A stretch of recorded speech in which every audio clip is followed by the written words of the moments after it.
Isolation for Travis Leslie. We're trying to get Travis the ball, not go one-on-one. Nolte to Robinson, 6 to play. Robinson way away from the basket now. Dribble drive, penetrate. Oh, a beautiful behind the head pass to Price. He lays it in with 1 second to go. Jet on the inbound, heaves up a long prayer. No good. Dog's incredible with a pass behind the head. Robinson. Get ready for University of Georgia basketball. I waited here for you for so very long. I waited here for you so long. I waited here for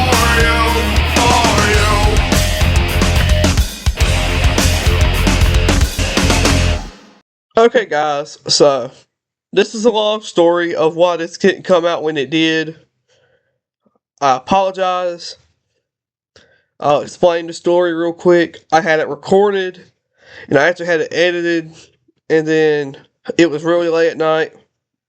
I thought I had posted it, so I deleted it, both the input file and the video file. When I woke up to see the video, I was like, oh, that video isn't posted. I was like, oh no.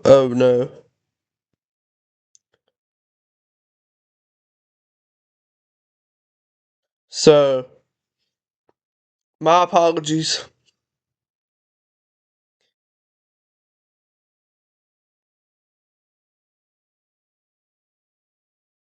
My apologies.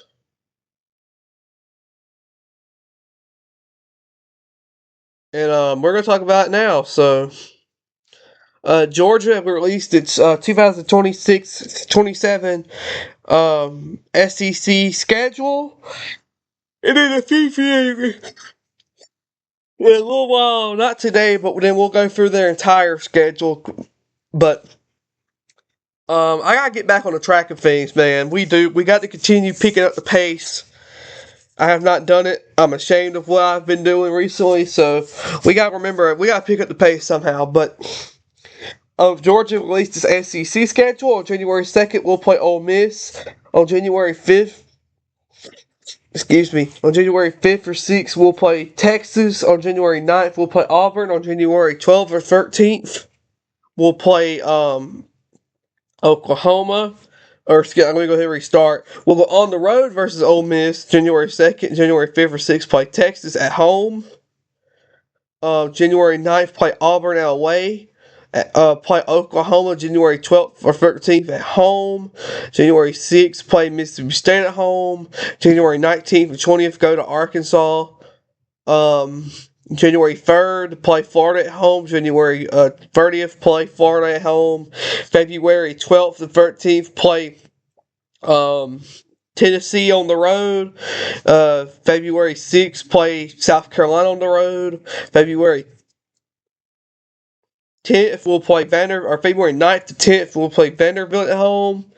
February 13th, we'll play A&M on the road. We'll play Kentucky at home. February 16th to 17th. We'll play Florida, Oklahoma, February 20th and February 23rd/24th on the road. We'll play Missouri February 27th at home. March 23rd, we'll play Alabama on the road. And then March 6th, we'll play South Carolina. So, let me go ahead and say this real quick. Ole Miss, Texas, Auburn, Mississippi State, Arkansas, LSU, Tennessee, South Carolina, Vanderbilt, A&M, Kentucky, Missouri, South Carolina. Those are all completely winnable games for Georgia. They are. They are completely winnable games for Georgia. And I absolutely believe, if anything, Georgia got a real brutal road stretch. I get it. But, this is a chance for the Dogs right here to do something big in the SEC. This is a very big chance for Georgia to do something in the SEC.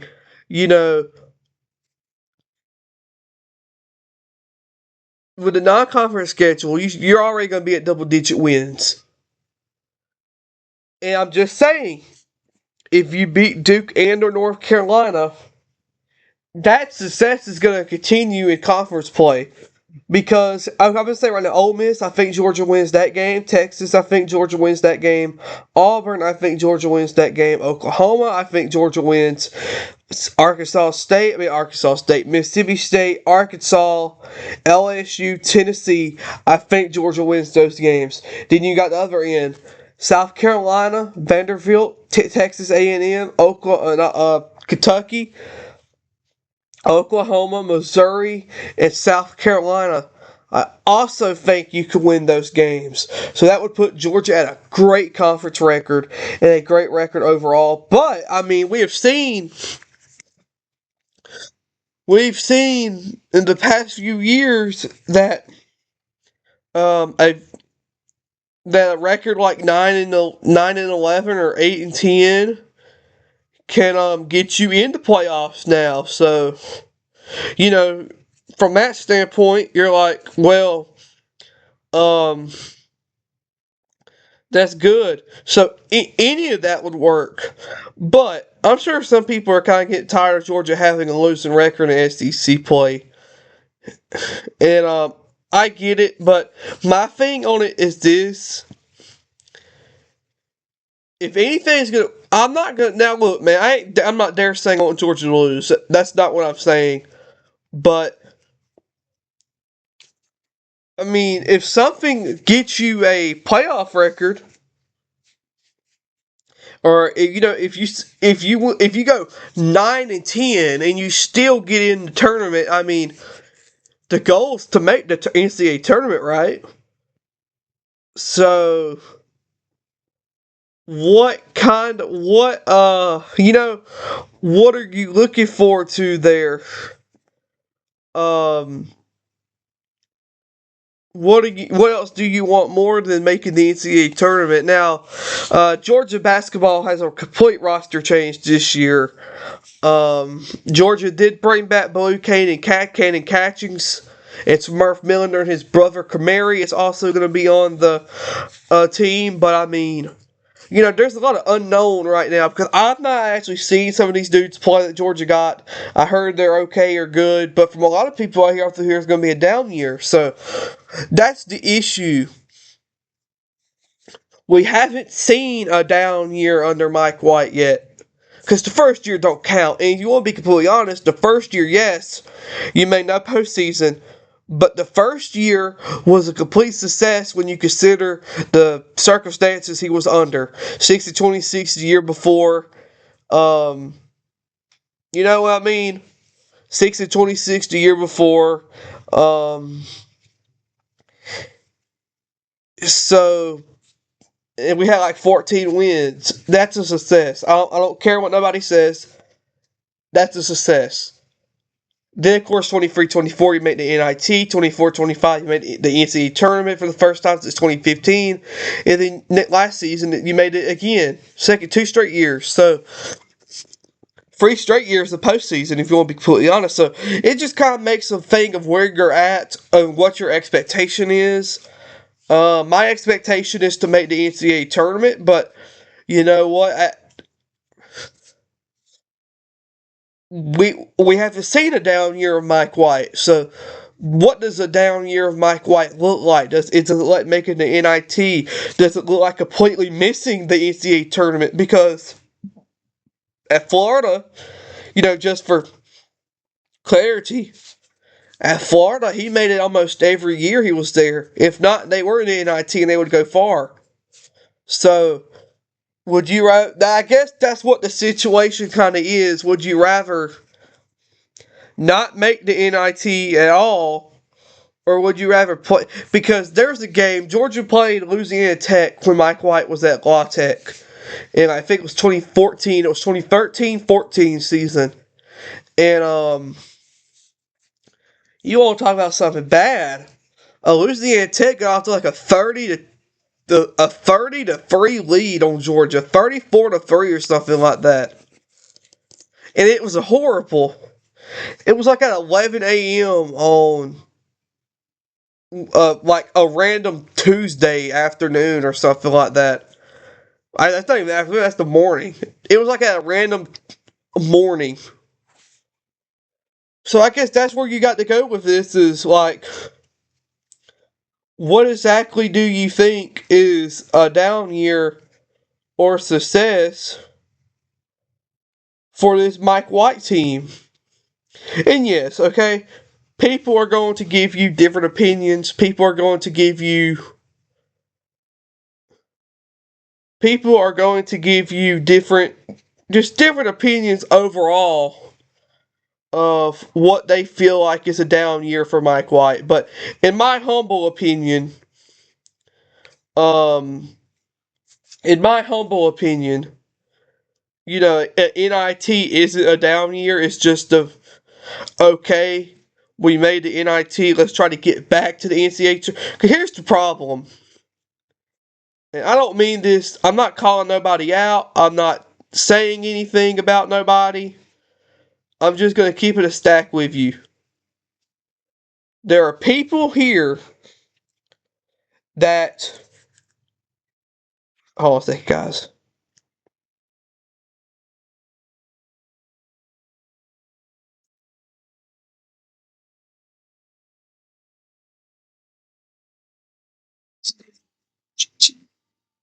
Eight seconds. Got to do it quick if you want to try to get three. If you don't score on this one, shotgun formation. Murray takes the snap. He drops back on the 25. He scrambles. The clock is at 4. He's going to run. Murray at the 5. And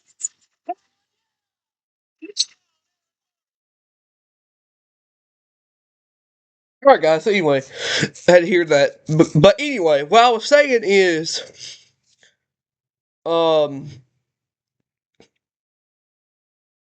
What... The point of the NIT is like...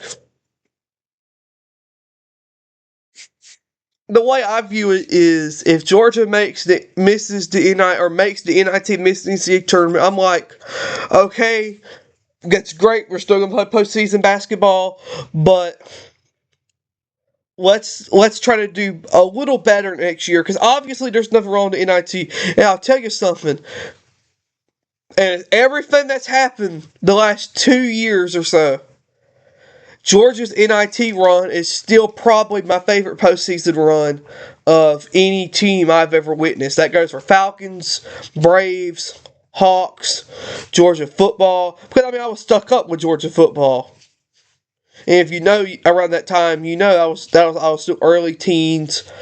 I was in high school.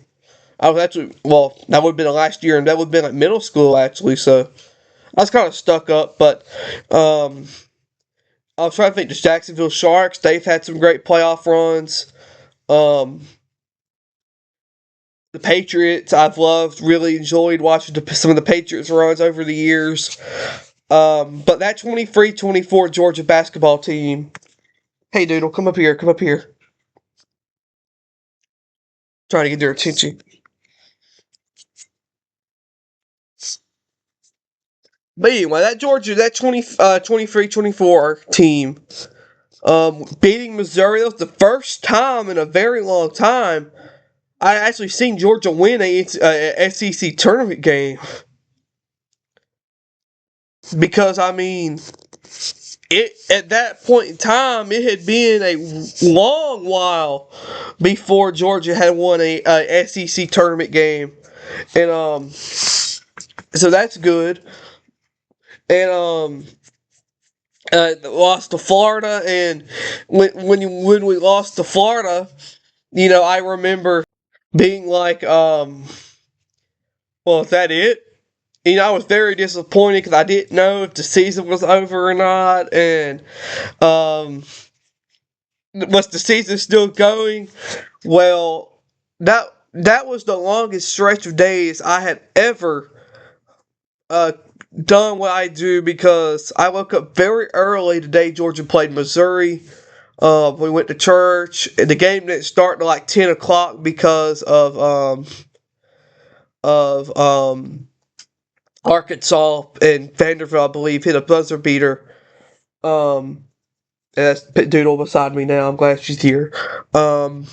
So, I had to pause it for a moment, but, yeah, you know, we went to church. I got home at around 8:30, 9 o'clock, sprinted to my room to start the radio coverage, and, with Scott and Chuck and, Adam and Luke. And then the Arkansas game, Missouri game went to overtime. Vanderbilt, somebody hit a buzzer beater. I don't remember exactly who did. I think it was Vanderbilt who hit it, but Georgia then gets pushed back. They don't start till like 10 o'clock. Georgia wins. Georgia has a big lead. Missouri comes back. And, you're probably thinking, well, it's going to be another second half choke. Georgia comes back. Blue Cane got a steal on the baseline when Missouri was throwing it in, and Larry Bird that joker to R.J. Melendez. He got a slam dunk. Fast forward a few possessions later, Justin Hill or somebody tries to Melendez tries to lay in. He rolls off. It rolls off so far that he can actually pass it out to Justin Hill. He passes it out to Justin Hill. He gets a 3-pointer that pretty much gave Georgia the lead. And Georgia was able to hang on from there. And, of course, I had to do post-game videos and radio highlights. So I didn't go to bed till like 1:30 that night.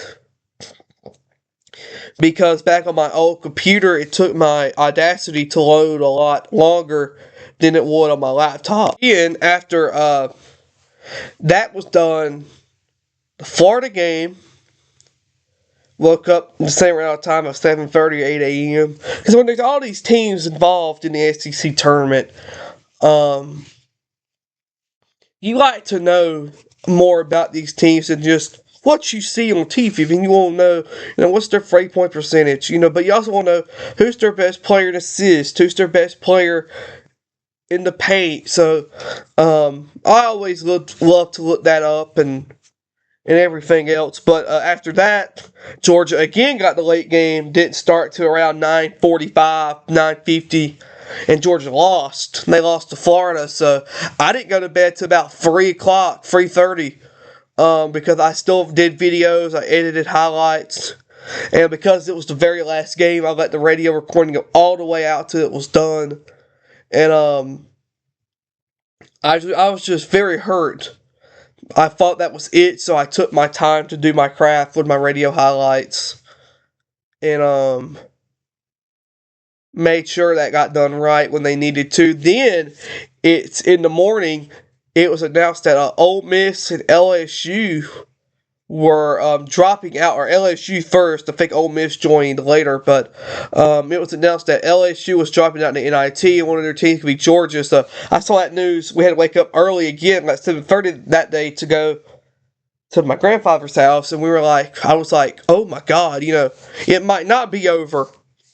Because I already had, we do our annual Thank You Georgia basketball video, and I was already preparing for other post-season, or, no playoff season, no postseason play content, and then Georgia's going to get to the NIT, and you're like, oh wow.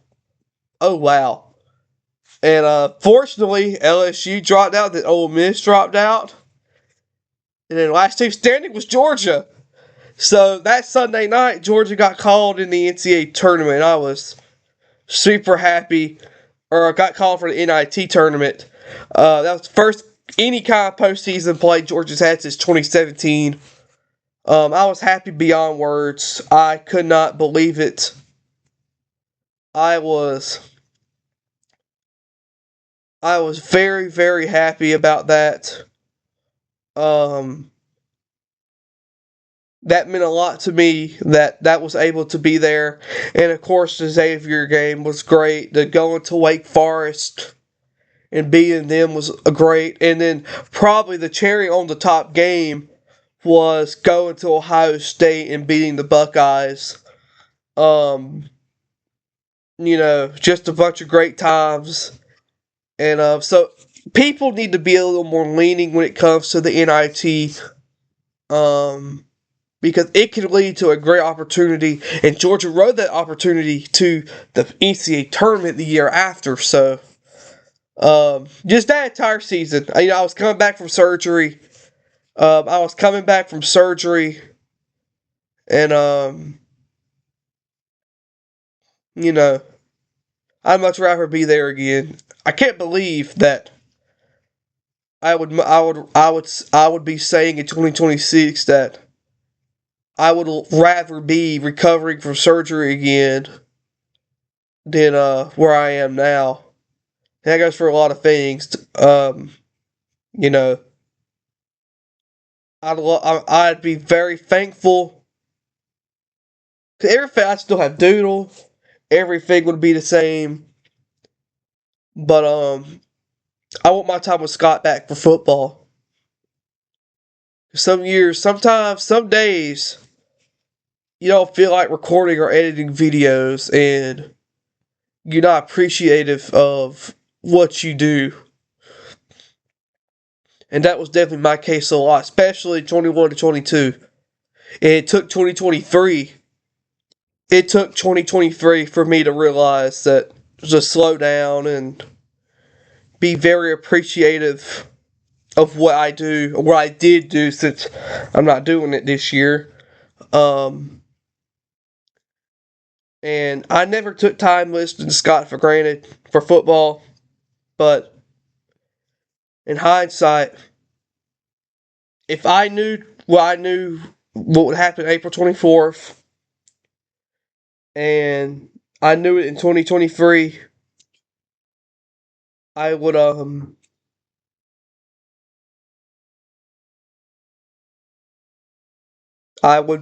make a better effort to do everything I did. Maybe, just a weird little rant here. I didn't start amended highlights till last year to football. I didn't start extended highlights last year to football. Amanda has been with basketball for a few years now, at the end of the 23-24 season against Ole Miss. And just going back thinking, I wish I had started that in 2023 or 2024 or 23. But I didn't, and now he's not here no more for football. And it's going to be hard. But I want to say one more thing about Georgia's schedule, and I saved this for last because I knew you guys would want to hear it, or maybe some of you didn't know. And I would tell you what comes up on Georgia's schedule that's probably eye-popping. I'll tell you what mine is. Let me go back to the picture if you don't mind.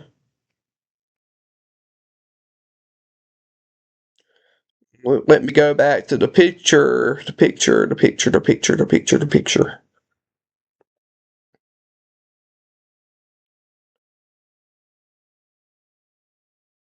February 16th or 17th. If Georgia beats Kentucky this year, Georgia will be on a 3-game winning streak against the Cats. Now, let's go back to 2022, 6-26. We went to Lexington. We got smoked. We went to Lexington in 22-23. We got smoked. We beat them in COVID. 2020, 2021. After that, losses to Kentucky every year up until 2013. Georgia beat them at home. Before that, you guys go to the 2010s. Yeah, we did beat Kentucky a few years in the early 2000s. And we did beat them in 08, 09. We beat them in 2010, 11 too. But, pretty much non-existing wins over Kentucky. Okay, you want to be honest? Kentucky has beat us so much, there's literally no footage of our wins. Know what I mean? There's literally no footage of our wins.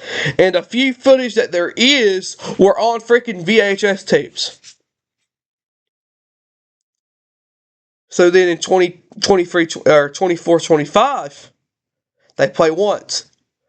Asa Newell and Silas Demery Jr. and Blue Cane take care of them in Athens. At that point was the biggest win of the year. It was till the last week of the year. Last year, We go on the road and break the streak. The long nightmare that awaited Georgia every year we went to Rupp Arena. Georgia takes care of that. They say, okay, we beat you once in Athens. We could do it again. Bet they do. They go win in Lexington. We get them in Athens again this year. If Georgia wins this game, they will have beat Kentucky 3 times in a row. 3 times in a row. Did any Georgia basketball fan think that was going to happen? No. People can say what they want about Mike White, okay? He ended the streak versus South Carolina. Okay? He's beat Auburn quite a few times. He ended the streak versus Florida, which actually wasn't even his doing. He wasn't even the reason that streak versus Florida started. But he was the reason it continued. Georgia beats Florida at home in 2025. He's ended the streak of not winning in the SEC tournament. Again, he didn't start. But only one season he was there, they did not win. And of course, that's at the time. Georgia still has not won an SEC tournament game since that Missouri game. And then you take a look at the big notes. The 2 big notes. Please beat Kentucky 2 straight times. And if we win this year, it'll be free. Or next season. It'll be 3 in a row. 3 in a row. Now, you get it? Kentucky's not once what they were under Mark Pope. And maybe this will be the year they get to it. Because, and I'm not going to be a glazer here, but when you think greatness in this sport, I don't care about Indiana. I don't care about Duke or North Carolina. I don't care about these other fake teams. They're fake. They are fakers. Indiana ain't crap. Duke is nepotism. Duke is like the country club. Like what's going on with Scott and the gang, them getting removed for the country club, that's Indiana. That's Duke. They're has-beens. When I think greatness in this sport, I think about Kentucky. They're literally the first team that comes to my mind. But if you lose to Georgia this year, you've lost 3 straight to dogs. Not to put my chest out or anything. You've lost 3 straight to Georgia. We would have beat you 3 straight years. On paper, that's impossible. That's impossible. That's why games are not played on paper. That's the 2026 Georgia basketball schedule. I saved that for last because I do believe Georgia will go on the road and beat Kentucky this year. I do believe it'll be 3 straight wins versus the Cats. I do believe Georgia will advance past the first round of the NCAA tournament and make a deep tournament run this basketball season, maybe at least to the Sweet 16. If it's Georgia versus Kentucky or it's somebody or an SEC team in the Sweet 16, well, it's time to lock in. It would be time to lock in. I enjoy it, guys. Thank you for watching. Go Hoop Dogs. Dogs